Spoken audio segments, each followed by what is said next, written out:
as I mentioned in publications today, we're talking about 5 events that happened in this week's Jewish history, following also the Jewish calendar and the Gregorian calendar.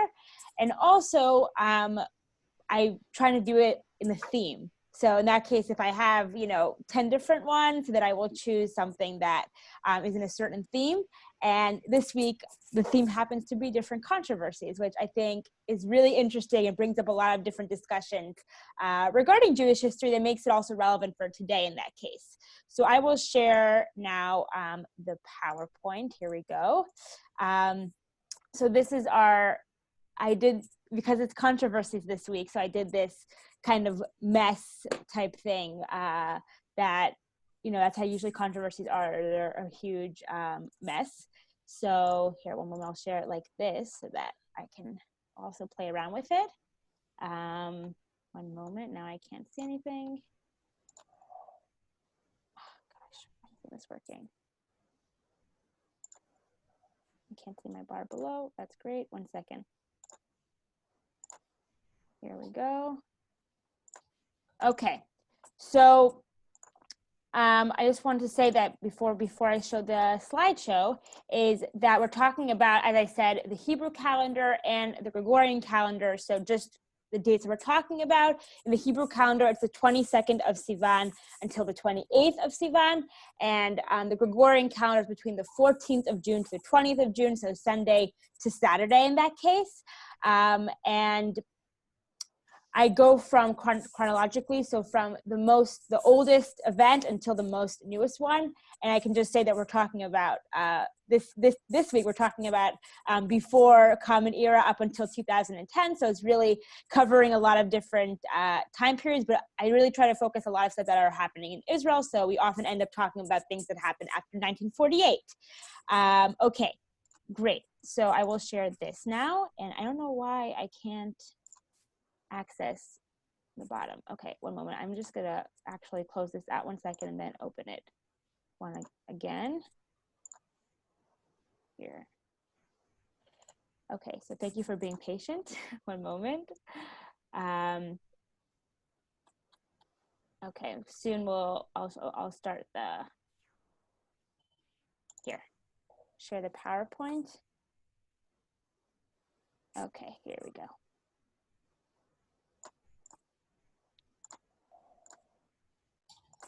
Okay, so now our first event is the 23rd of Sivan, which is it's 355 BCE. Haman's edict, that's what I said? Edict? Okay, to destroy the Jews is overturned. So yes, we celebrate Purim in Adar, which happened a few months ago.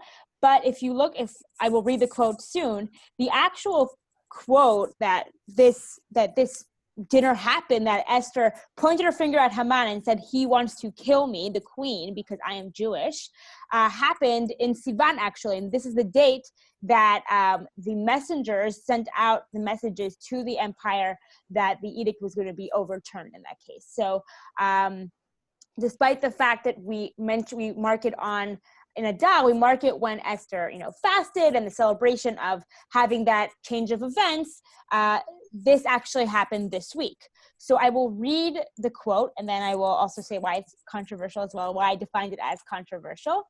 The quote it's from the book of Esther, basically. And I'm reading it, obviously, the translation in English. So, at once the royal secretaries were summoned on the 23rd day of the 3rd month. So, the 3rd month, the Hebrew calendar starts in the month of Nisan officially, even though we have the beginning of our year in Tishrei. That's the month that Rosh Hashanah happens, Yom Kippur. So, officially, they started from Nisan, which is the month that Passover happens. So, therefore, the 3rd month is the month of Sivan. They wrote out all Mordechai's orders to the Jews and to the satraps, governors, and nobles of the 127 provinces stretching from India to Kush. These orders were written in the script of each province and the language of each people, and also to the Jews in their own script and language. So this, I define it as a controversial moment, is because the fact that Haman wanted to kill the nation of the queen, and the fact that she was Jewish really was a controversial situation that at the end brought to Haman's death and the death of his 10 sons as well. But the fact that this edict was actually happened, it was, a serious moment for the Jews, that they were almost wiped out in a sense, or were in grave danger. So this event that we look at as, oh, we won and let's eat hamantash and give baskets to our friends, really is a scary moment if we look at this historical period of time, that everyone was hoping and fasting for 3 days that this would be overturned. And it was, which makes it a moment of celebratory, but really this specific moment we see in the picture was a moment of controversy. Okay, so before I actually jump to the second one, I apologize I didn't do the whole introduction or whatnot, but of course feel free to use the chat. Please stay muted also during, while I'm talking. But again, if you have any questions during the chat, I'm talking about 3 different events. So I'm really happy to look at the chat when I finish an event, and you can, raise your hand or unmute yourself to ask questions about the specific event. And if not, you can leave your questions till the end as well. Okay, now I'll go back. The second event, we're jumping a lot into the future, 2 years before Israel's foundation, and it's called, it was on 16th of June, 1946, the Night of Bridges. So that's what the operation is called. But before I get into the operation itself, I just want to do a general background of what groups existed prior to the foundation of Israel. So there was no IDF. There was no one body who was in charge of military and security in Mandate Palestine at the time. We had, there was an organization founded in 1920 called the Haganah, which was the most central and biggest military group, or some say a guerrilla group as well. Did you say guerrilla? Okay, thank you. And if you can hear it, you have the word Haganah, which means defense, and that later became Tzva Haganah L'Israel, the Israel Defense Forces. So that name, the name that we know today as the IDF, comes from this group originally, that they were so big and central in Mandate Palestine. And this group was founded in 1920 in order to protect settlements, Jewish settlements, in order to protect Jews around Mandate Palestine. However, it's important to be aware that in 1931, the group Haganah was split, and the Irgun was founded, or also the Etzel. They went according to the ideas of Zev Jabotinsky. They were revisionists, and a known individual who was part of the Etzel was Menachem Begin, and I have Menachem Begin, for example, and they'll be relevant later on. And the reason that they split was because they each had a different approach to how they are going to treat or relate with the British. So the Haganah took a defensive point of view, and they decided, we're only going to attack if we are attacked upon. We're not going to initiate anything. Whereas the Irgun wanted to take a more active approach. Some people even called them terrorists. They did not see themselves that way. They saw themselves as people who were taking action and being those pioneers and the fighting Jew who really wanted to stand for themselves, because the British at this time had begun this whole idea of the white papers. These were pieces of paper, but these were basically decisions in which they limited immigration to Israel. So that means they were limiting the number of certificates they were giving Jews to move to Mandate Palestine. And for them, this was a big deal. This was a reason to go against the British. There were also a lot of different situations that the British sided the Arabs in various situations, and the Irgun took that opinion that they must act against the British and really cause controversy with them and raise their attention. So, for example, the Etzel, or the Irgun, was responsible for blowing up the King David Hotel, which is a really known attack that happened prior to the state of Israel, and also killed a British officer, but also hurt civilians as well. So it really is a controversial occurrence that happened with the blowing up of the King David Hotel.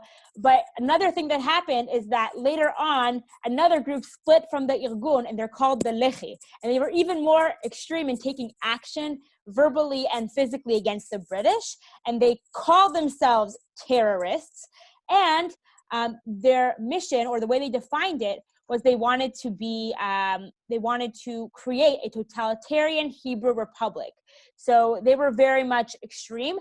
And to just explain how extreme they were, they wanted to cooperate during the Second World War. They wanted to cooperate with the Nazis and the Italians against the British, of course, only if they would bring the Jews, that they had in their countries to mandate Palestine. But they had that idea that the British are so evil and they need to be fought against, that we will join Nazi Germany and the Italians. So that group existed as well. Of course, the Haganah is the biggest group, and the Irgun and Lehi are smaller, but they are the three main military groups that are existing in Mandate Palestine prior to the founding of the state. Okay, and this event is 1946. Okay, then after the Second World War, the Haganah changed their approach towards the British and decided to also join the Irgun in their idea and to actually attack and to become more proactive and create operations against the British. And this was because that the immigration policy of the British, of the idea of Jews coming to Israel, did not improve. The fact that it was after the Holocaust, it was after the fact that there were so many Jewish refugees that were leaving Europe, and they did not change their immigration policy. They still were limiting the amount of certificates of Jews who were searching for a home and did not have where to go, and they were not opening their borders. And for the Haganah, that was a major problem, and they wanted to make a statement and fight against that, and they actually joined together with the Irgun and with Lehi to create a new umbrella organization called the Jewish Resistance Movement, or in Hebrew, Hameri Ha'ivri. And it was active only between 1945 and 1946. So this was one of their main last operations they did together. So what was this operation? So it's clear by the pictures and by the name. They basically blew up 11 bridges. And I will just make it bigger so I can show you what bridges we're talking about. So if you look on the map on the right, where there is red explosions, that's where we have bridges. So there were two. The idea was that these bridges were in central locations, that they were on borders with neighboring countries, that they would hurt the British, and also they're attacking bridges. So this also affects how neighboring countries can come in. Also, it affects trade as well. They really wanted to make a statement for the British. So we have two up north, okay, Metula bridges, a lot along the border with Jordan. So this is bridge Beit Yaakov. This is the bridge Yarmouk. This is the bridge Sheikh Hussein, bridge Adamia, and the Allenby bridge. So the Allenby and Sheikh Hussein are really known regarding the fact that they are on the border to Jordan. And we have a few more. Achaziv, which is over here. There were originally supposed to be two here, but I will get to the fact that there's only one here in the end, and that blew up, and there's two on the border with Gaza as well. So those are the bridges we're talking about that were blown up. And there were 10 successful blowing up of the bridges, which we can see, example. This, I think the one on the top left over here is the Allenby Bridge, if I'm not mistaken. And then you can see another bridge over here. I just wanted to give an example that they really caused destruction. So there were supposed to be two bridges that were blown up over here where the Achaziv is, but what happened was while they were placing the bombs, they were found out by a gang of Arabs, and they were beginning a shoot-off, basically. So during that shoot-off, the Israelis actually shot the bombs of one of the bridges, and one of the bridges blew up successfully, ruining the bridge. And however, in the meantime, out of a force of 13 people, I think, out of a force of 39 people, 13 people got killed. So they decided to retreat, and and return back without blowing that 11th bridge. So that was the result of the operation. And the damage of the bridges was estimated to be £250,000 in 1946. So it was a lot of money that was spent or wasted during this time. And in addition, they disconnected the Mandate Palestine, the British, to the neighboring countries, which was their point. And the Jews in Mandate Palestine, so in there at the time, and also the British themselves were impressed by the operation. However, they were also completely furious.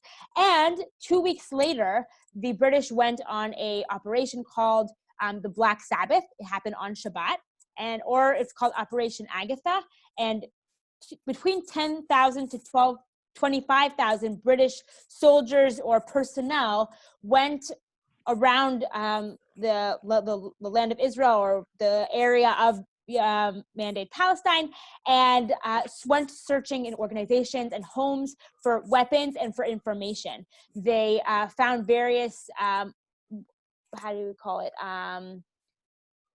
places that had lots of weapons and arms, and then they confiscated them. They arrested leaders of those three organizations, so Haganah, Etzel, and Lehi. They arrested a bunch of them, and they also killed 4 Jews in the process of these searches. And another thing that's kind of disturbing is that there were some cases violent and pushing people around, and they also expressed verbal I guess abuse in some sense, because there were Holocaust survivors among these people, and some British soldiers yelled "Hail Hitler" and drew swastikas, and were aware of the fact that these people were Holocaust survivors and what they were doing, and the fact that they were hurting these people even more. So yes, it wasn't, of course, comparison to what probably cannot be compared to what these people experienced in the Holocaust. At the same time, the fact that these words are being used and these symbols by the British in this place that's supposed to be prepared for a Jewish state goes to show you the intentions of the British who were in Israel. Sorry? Sorry, I missed you. Talk to you later. Okay. Received this morning. I think somebody is not muted, so I will try to mute you in that case. Here. Okay. Wonderful. Okay. So that is the operation, basically. It started from the night of the bridges, but we also see that it brought a more violent response by the British 2 weeks later. And it's controversial because some people still did think, despite the fact that we have an umbrella organization who cooperated in this story, some people did think that it was too extreme, it was too much, it would cause too much of a controversy with the British. And Chaim Weizmann, for example, was one of the people who thought it was too extreme. And the fact that the result of their operation, of this umbrella organization, was that Black Sabbath that happened 2 weeks later, can also raise some questions regarding, was it necessary? Did they have to do an operation that was so big? Were the results positive or negative at the end of the day? Was the fact that they were showing, strength or opposition to the British, was that a positive thing in the end? So it really is controversial. At the same time, also a really impressive operation that these, paramilitary guerrilla groups were able to arrange and successfully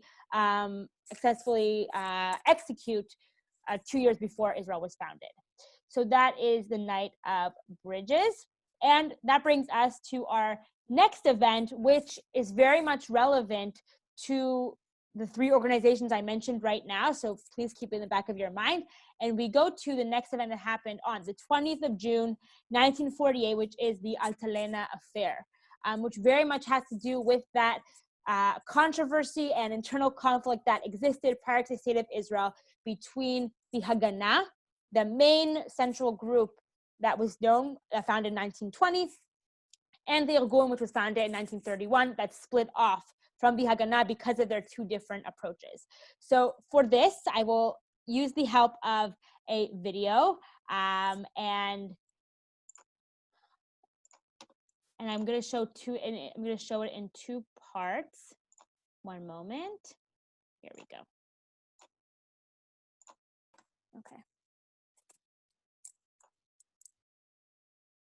So I'm going to show about 20 seconds right now, then I'm going to skip and we'll see the rest of the video.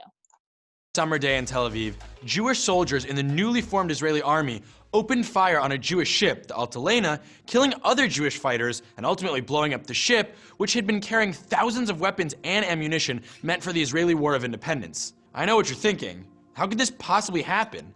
And how was Israel able to pull back from the brink of self-destruction? Before we get into these questions, let's... Okay, so now I'm going to skip. Establishment of the State of Israel. Now that Israel was officially a state, there could only be one army, and so the underground Haganah morphed into the Israel Defense Forces, also known as the IDF. The much smaller Irgun, led by Menachem Begin, agreed to be absorbed into the ranks of the IDF, although they remained in distinct Irgun battalions within the army. There was still a huge amount of distrust between the two groups, and in this toxic environment, armed conflict against each other was not only likely, but almost inevitable. And now, finally, let's get back to the Altalena. A month into the war, the UN brokered a ceasefire between the Arab and Israeli forces, and one of the conditions was that no new arms could be brought in during this ceasefire. This put Israel, which was very short on weapons and ammunition, at a slight disadvantage when facing an assortment of armies from the surrounding Arab states, intent on wiping it off the face of the earth. And it is now that the long-standing tensions between the Haganah and the Irgun resurfaced, culminating in the Altalena affair. The same day the UN ceasefire was announced, an Irgun boat in France, who had their own power struggle with the British, set sail for Israel. Oh, and this boat was packed with thousands of guns and millions of bullets meant for Israel's fight for independence, along with 940 future soldiers and immigrants.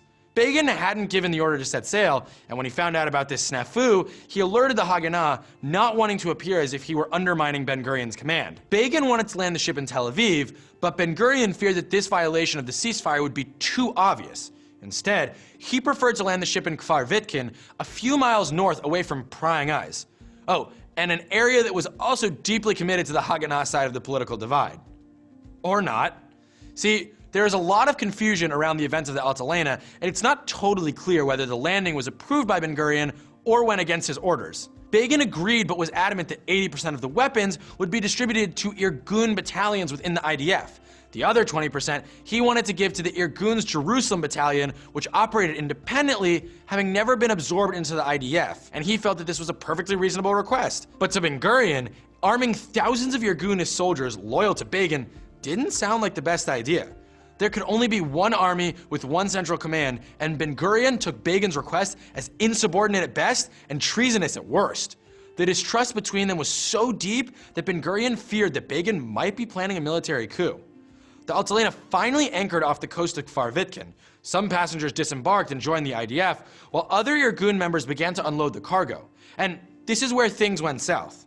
Ben-Gurion, sending instructions to his officers at Kfar Vitkin, ordered Begin to hand over all of the cargo to the Haganah immediately with no preconditions, and warned Begin that he was surrounded by IDF troops. Begin refused to acknowledge the ultimatum. It may not have occurred to him that Ben-Gurion considered him a danger to the state. Instead, he assumed that this was the usual bluster and tried to negotiate. In this confusing and tense atmosphere, shots were fired. We don't know who fired or why, but within minutes, there was an open firefight between the Haganah and the Irgun. Begin fled to the ship on a rowboat while under fire. Once on board, he directed the Altalena to rush along the coast towards Tel Aviv, hoping to speak directly with Ben-Gurion. On the beach were dead and wounded soldiers from both sides. Rumors spread, and former Irgun members started leaving their posts. Civil war was now a real possibility. The Altalena exchanged fire with IDF warships, eventually running aground off the coast of Tel Aviv. In full view of anyone strolling down the boardwalk, IDF soldiers, led by Haganah commanders Yigal Allon and future Prime Minister Yitzhak Rabin, opened fire on the Irgunists. Begin ordered his men not to fire even if fired upon, but in the fog of battle, his orders weren't followed. Ben-Gurion gave the order to fire a cannon at the Altalena and sink it at sea. The Irgunists abandoned ship just as the ammunition on board exploded, sending the Altalena to the bottom of the sea. All told, 16 Irgunists and 3 Haganah soldiers were killed in the battle. Irgunists were rounded up, and the IDF soldiers who refused to fire on fellow Jews were court-martialed. Begin, who escaped arrest, went on the radio and demanded that his followers not fight the IDF, declaring, quote, "A war between brothers? Never." Some historians credit Begin with preventing civil war. Although, to be fair, he was also the guy who almost started one to begin with. Begin himself considered averting civil war to be his life's greatest accomplishment. However, to Ben-Gurion, his own success in establishing the integrity of one army and the sovereignty of Israel as one unified state was the greatest thing to come from the Altalena affair. As a result of the affair, there would no longer be distinct Irgun battalions within the IDF. In any case, most people consider the Altalena affair to have been a tragedy that could have been avoided, fueled by the strong personalities of two of Israel's greatest leaders, both of whom made mistakes. In fact, the enmity between the two leaders remained deep after the war, and although they eventually made peace, the animosity between their followers persisted through the decades, and can even be seen in the divide between what has become the left and the right in Israeli politics today. But how should we view the Altalena affair? It remains controversial, maybe because it seems so paradoxical. Did the tragedy further divide Israeli society? Or by coming so close to civil war and then averting it, did the events strengthen and ultimately unify the elements of Israeli society? Or was it a little of both? Leave a comment below. Okay, so I think that the video shows pretty well the fact that this whole affair was controversial, and the fact that we have a lot of questions about why this happened in the first place.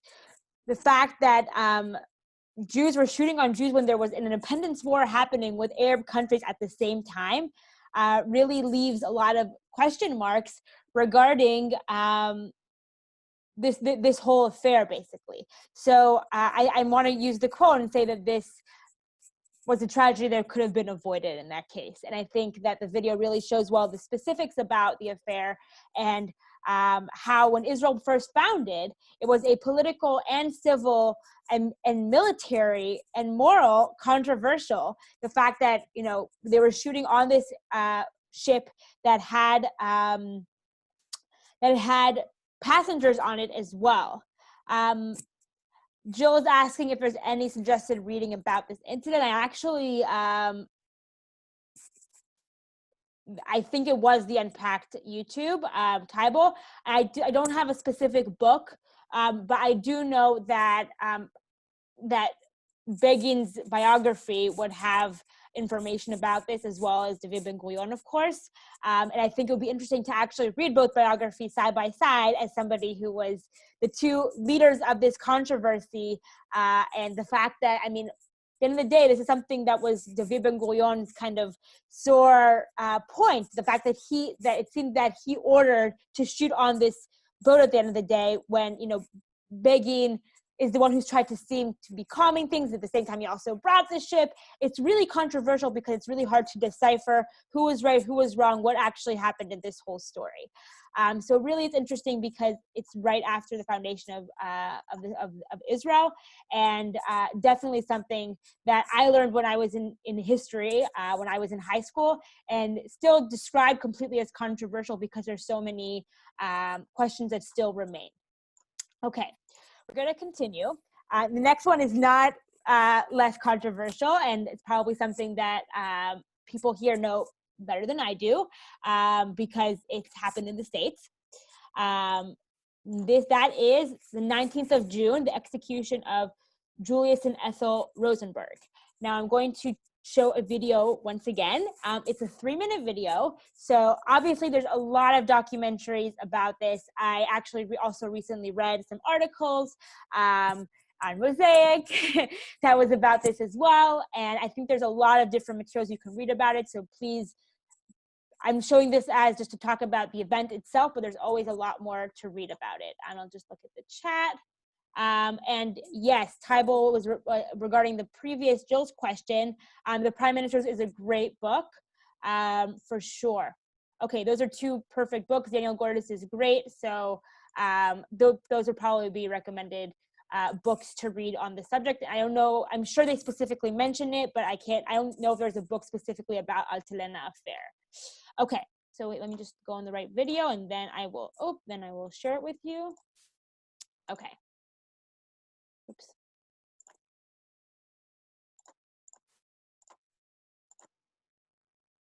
Here we go.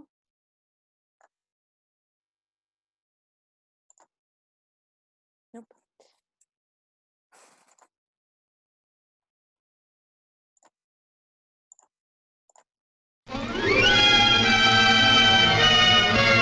Morton Sobel, the principal in America's first atomic spy trial, leaves New York's federal court. An electronics expert, he's accused with Julius Rosenberg, electrical engineer, of conspiring to give Russia vital secrets of the atom bomb. Rosenberg's wife is also accused of complicity in the plot against the country's security. In 1950, America's post-war Red Scare began, triggered by Senator Joseph McCarthy's claim that American citizens were working as spies for the USSR. He might have been describing Julius Rosenberg. So the Rosenbergs were a couple who met in New York. They were both children of immigrants, Jewish immigrants, and they were members of the Communist Party. They were both communists in the sense that they belonged to radical organizations that had affiliated with the Communist Party. They were involved in unions, and they met each other through their radicalism. Rosenberg was an engineer with the U.S. Army Signal Corps and a member of a spy ring that included Morton Sobel and Ethel Rosenberg's brother, David Greenglass. After the conspiracy was uncovered in 1950, the Rosenbergs became the only members not to make a deal with the prosecutors. Julius Rosenberg will not give names. He maintains his innocence all along, and that of Ethel. Neither one of them will give names. The two have children. They have 2 sons. They wind up in Sing Sing prison. The Rosenbergs were convicted on March 29, 1951, and sentenced to death, a sentence carried out on June 19, 1953. The electric chair awaited the 2 convicted spies as the hour of their final reckoning approached, and then it was over. Julius and Ethel Rosenberg had paid their debt to society with their lives. For the first time in its 177-year history, a United States civil court had decreed and followed through on the execution of 2 native-born Americans on the charge of espionage. The Rosenberg sons spent decades trying to clear their parents' names, but declassified information has since confirmed that Julius Rosenberg was indeed guilty of passing on American secrets. But it's pretty clear that he was probably a small fry spy in terms of the quality of the information he was giving. There were other spies who were passing along better information from the Manhattan Project. However, that information that all of them gave was important to the creation of a bomb by the Soviets. I think Ethel and Julius represent different legacies. I just don't think there was any reason at all to prosecute Ethel other than to go after Julius. That was craven. They did it because they could, because it made the national security state look strong, like they were doing something that had to be done. It's a complex legacy.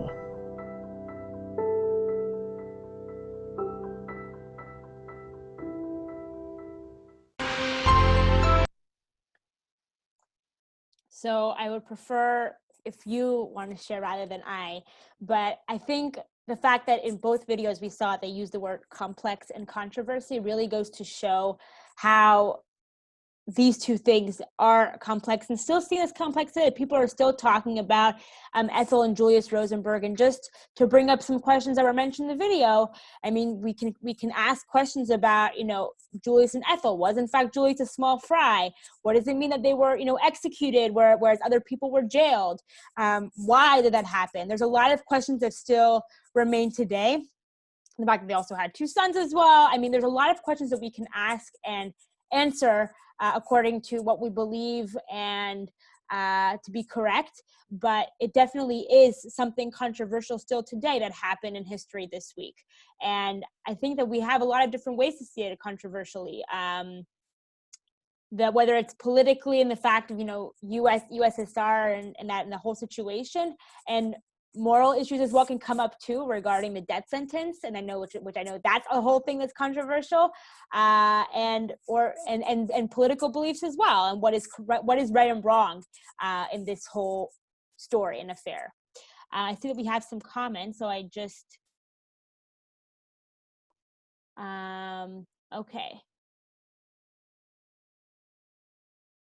okay, so I think Tybal is writing about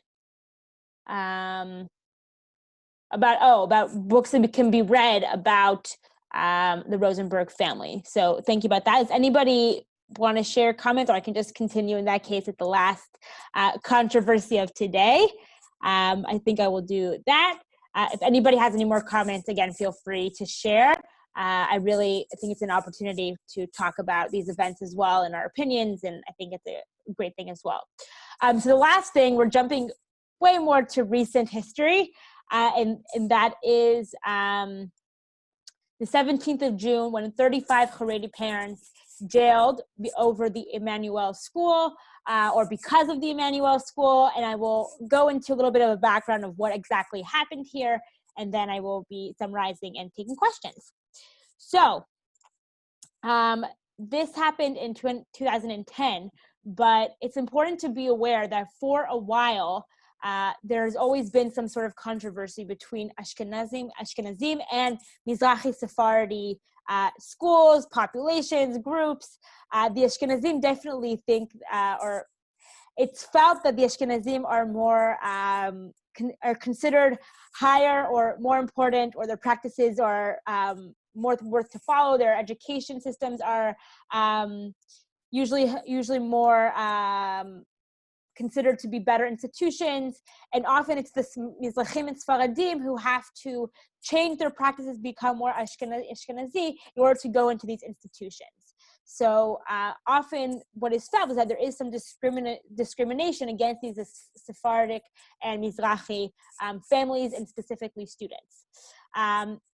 So specifically regarding institutions, for a while, there were rumors about the fact that Ashkenazim rabbis were telling these schools that they must accept Mizrahi and Sephardi Jews in their institutions, but that there is this, it should be 30%. So that 30% turned into up to 30%, but that number has always been rumored that in Ashkenazim schools, they're talking about ultra-Orthodox Ashkenazim schools, whether they're Hasidic or Lithuanian, they accept up to 30% of Sephardic and Mizrahi students as well. Okay, so up until that point, it was, there have been rumors, but nothing actually was brought forth to the media or to the public eye.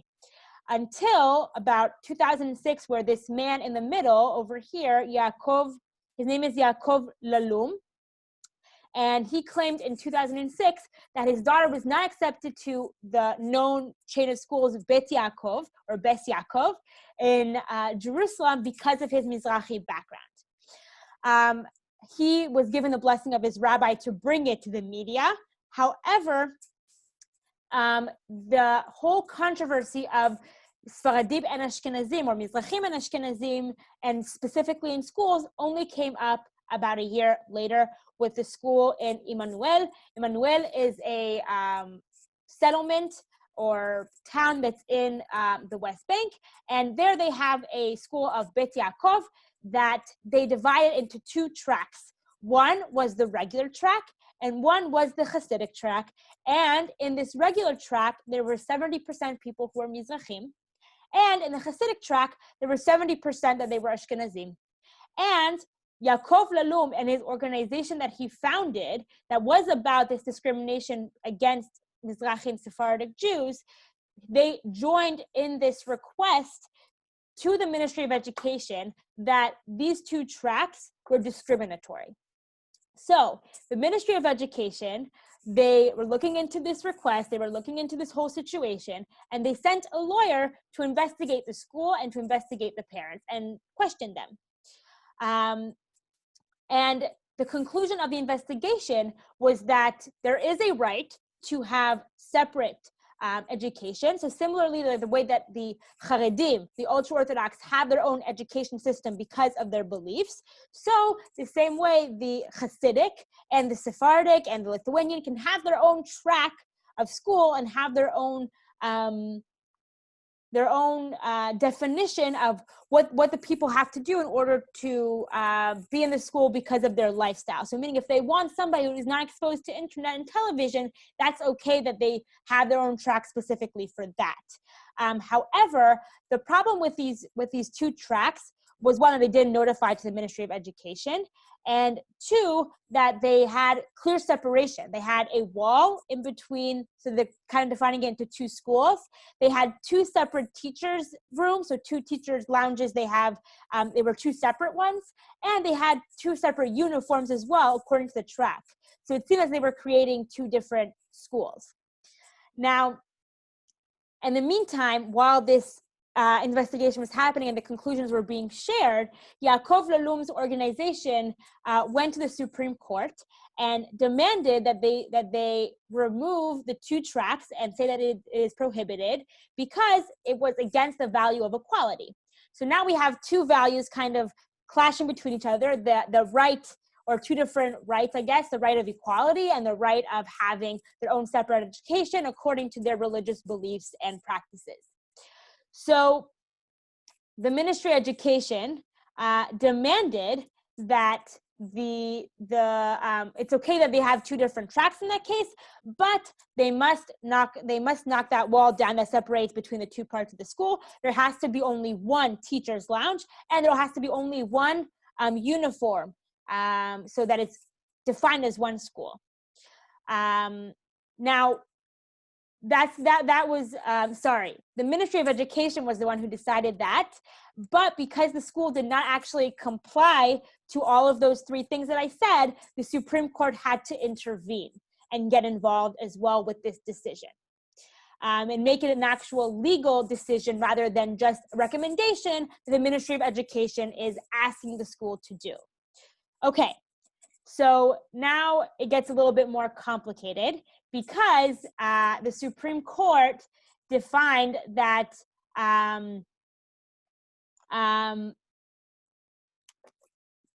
they defined that the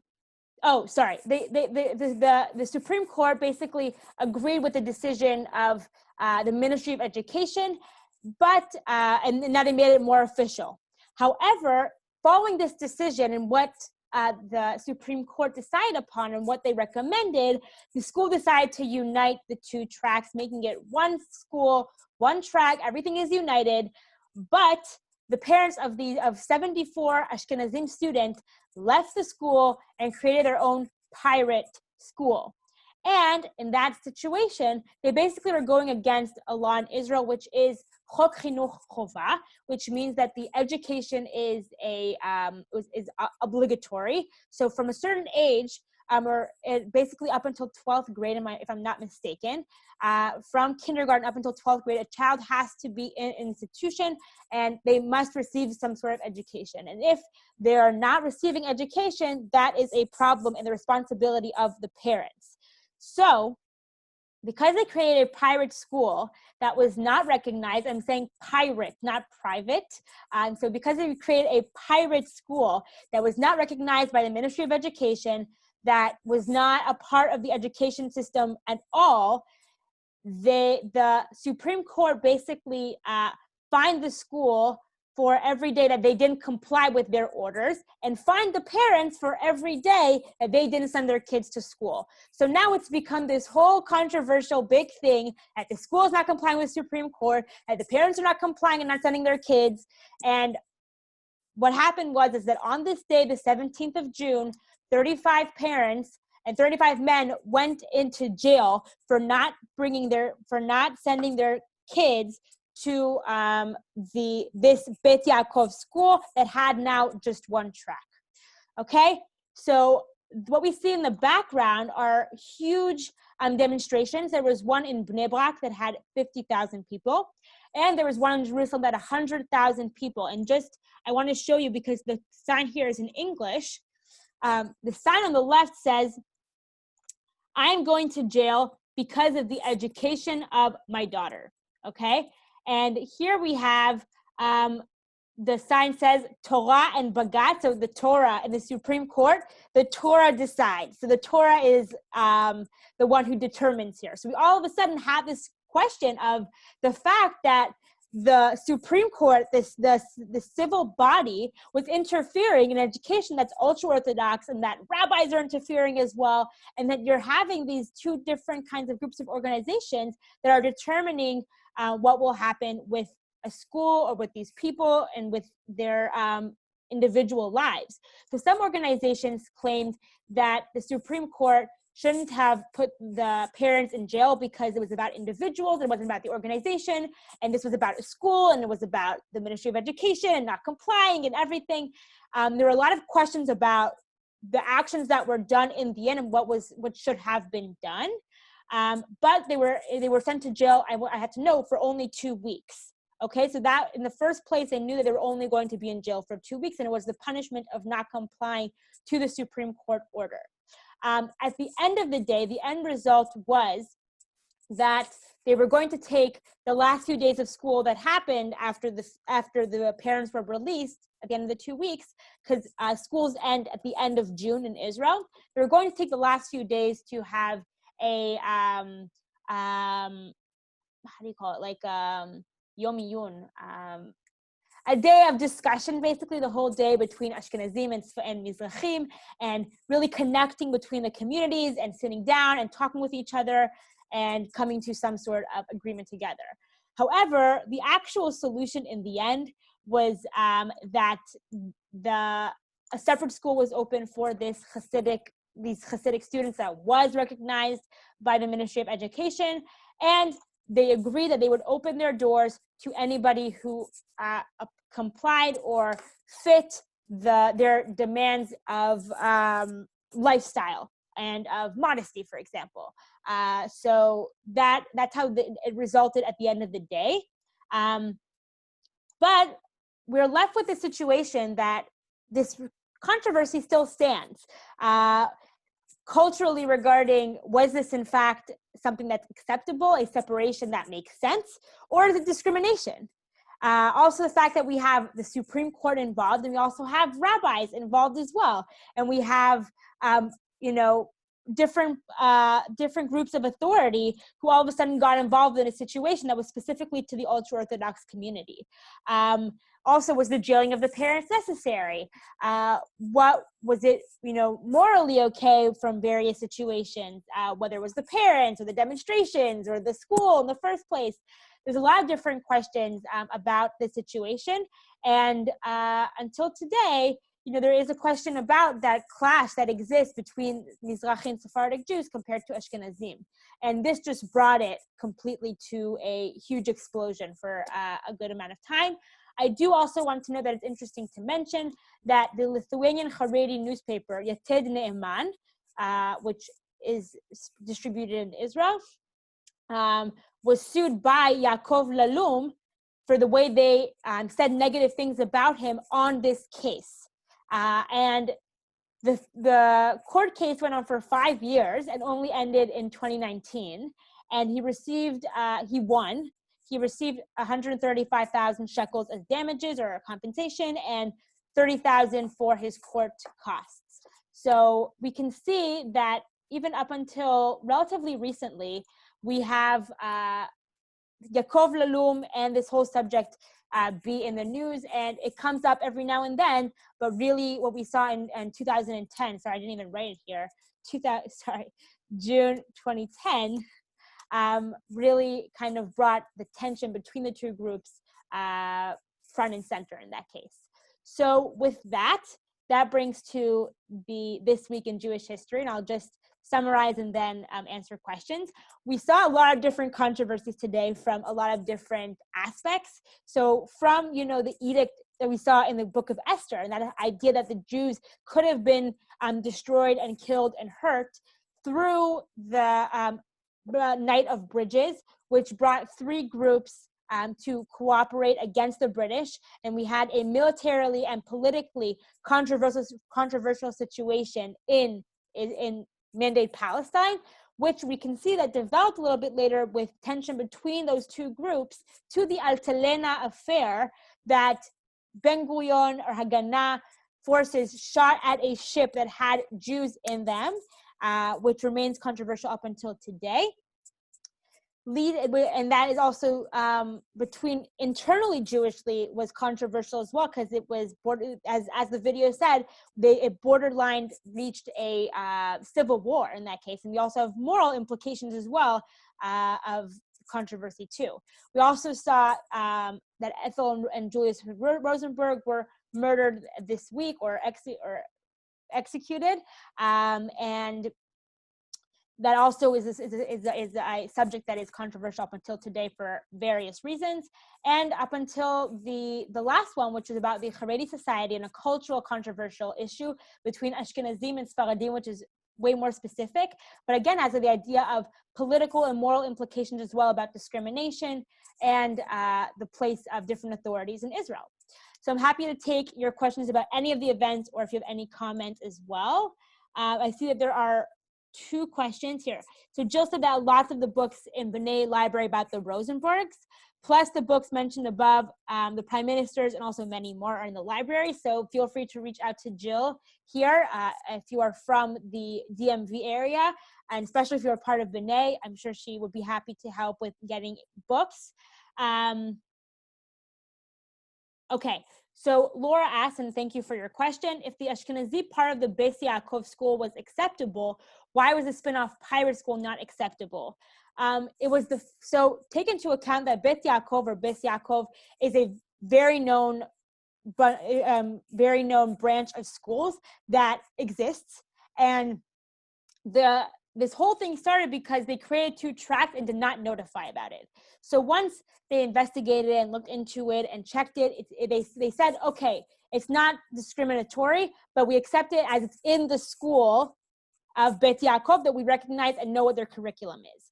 However, when these 74 families opened a brand new school, they weren't being supervised.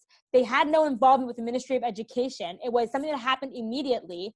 So all these things made it a pirate school that wasn't recognized. At the end of the day, they ended up opening up a separate school that was recognized. The problem was that it was at the spur of the moment and not a process that they really did slowly, but it was, boom, bang, we're opening up our own school and doing it under the rug, and we don't care about the state. So it had a lot of implications about that fact as well. Are there any other questions? You feel free to unmute yourself and ask about anything. And thank you for your question, Laura, I appreciate it. Netta? Yeah. The one about the school, Yeah. I think of as Beit Yaakov as a Chabad school system. Mm-hmm. It sounds as if in Israel it became more right than, I shouldn't say right, it became more than just Chabad. Yeah, so it's definitely more than Chabad, but as you can see, there was a Hasidic track, and then there was a regular track. So Beit Yaakov, from what I know, it's in Ashkenazi. It's an Ashkenazi ultra-Orthodox school. So the controversy comes when they need to accept Sephardic and Mizrahi Jews who have different outlooks on life. So they define that the reason that they separated these 2 tracks was because that their modesty and observance levels were not according to what they're used to as Hasidic families. So the Sephardic and Mizrahi Jews really tried to involve themselves in these schools because they're considered better in the Haredi world generally, but it's definitely not specifically Chabad, but more general Hasidic, Ashkenazi generally, ultra-Orthodox schools. There are some schools that are more known to be Sephardic ultra-Orthodox as well. So that's where I think the differentiation comes from, and we're not talking about a Chabad school though specifically. Okay, so there's another chat. So here, Jonathan asks, has the situation settled down now in Bnei Brak? Yes, from what I know. I think there's always different situations that come up to the media and the news, and I think right now that's not really so much in the news, but it's definitely an issue that's always, causing tension. That even just for example, the fact that recently Sephardic rabbis said that you can have a Zoom Seder with someone who is elderly, that caused a real controversy. A lot of Ashkenazim rabbis went against it and said, they purposely mentioned that you're not allowed to do this. This is not okay. It's not acceptable. And this also goes to show that tension that always exists between the leaders in the Sephardic and Mizrahi communities compared to those in the Ashkenazic ones as well. So that's just, things have settled down, but there's always that tension that exists there, basically. Laura, I'm also going to, just one moment before people start leaving, I am sharing right now the information of Life Online, which Larry here is a part of as well. It's a project I do with other shlichim that this content and others are a part of. We do a lot of different stuff about philosophy. I was in a class this morning about IDF, morality and gun laws. Super interesting. A lot of different shlichim have different passions, and I really recommend to sign up to the mailing list that I'm in charge of. So it's really brief and to point, I promise. And in the Facebook group if you have Facebook as well. But I personally recommend the weekly email. It's really just once a week. Laura, please ask your question. Am I correct that the Sephardi community would generally be of a lower socioeconomic bracket than the Ashkenazi community, and that therefore it is not surprising that their schools may not be as good, and so on and so forth, just as unfortunately in this country and probably in most places, the people of a lower socioeconomic bracket don't have the advantages, whether it be of good schools, of good medicine, of good food, and so forth, of people of a higher bracket. Is that a misconception on my part, or am I correct about that? So that's partially correct, and I'm sure that has an influence as well, but it's also a cultural issue. It's purely that as well, that they just see that, Sephardic and Mizrahi Jews come from a different background. I think, look at, for example, at the political parties. We have Agudat Yisrael, I think it's called, or they call it Aguda, that it's Ashkenazim, ultra-Orthodox, compared to Shas, which is the Sephardic party. And you have a lot of people who are just traditional and they vote for Shas, even if they're not so observant, because there's something about the Sephardic type thing that you have a lot more of the traditional Jews as well, that they have a different lifestyle. The people who eat kitniot, they're more like they will determine something about like the Zoom Seder, for example, and that to the Ashkenazim is considered less. So it's, yes, there sometimes, socioeconomic low background, especially people who, moved in the 60s or whatever and were put in, go down to the south and live there in Dimona and good luck. But there's a lot of people who are very much successful, and yet culturally they're considered less because of all these differences about where they grew up and their outlook on halachic issues. Okay. Did I see another question, I think? So Jonathan asked if the Haganah and the Irgun followers bury their hatchets as well. So if we're going back to that video we saw beforehand, the video says, and I think it's correct, that it just developed and changed. Instead of having it Haganah or Irgun, we have it as right and left today. And those differences definitely do exist. Okay, and I see that's Torah 259. Is the Gymnasia movement and their Paragi still around today? I don't know. I don't know what you're referring to, Jonathan.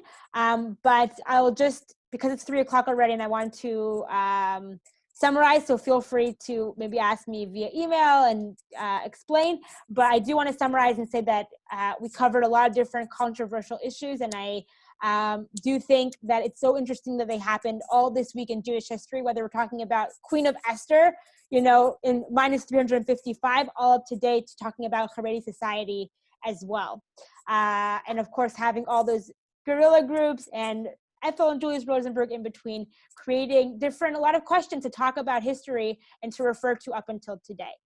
So thank you for joining me, and thank you for your questions. I appreciate it.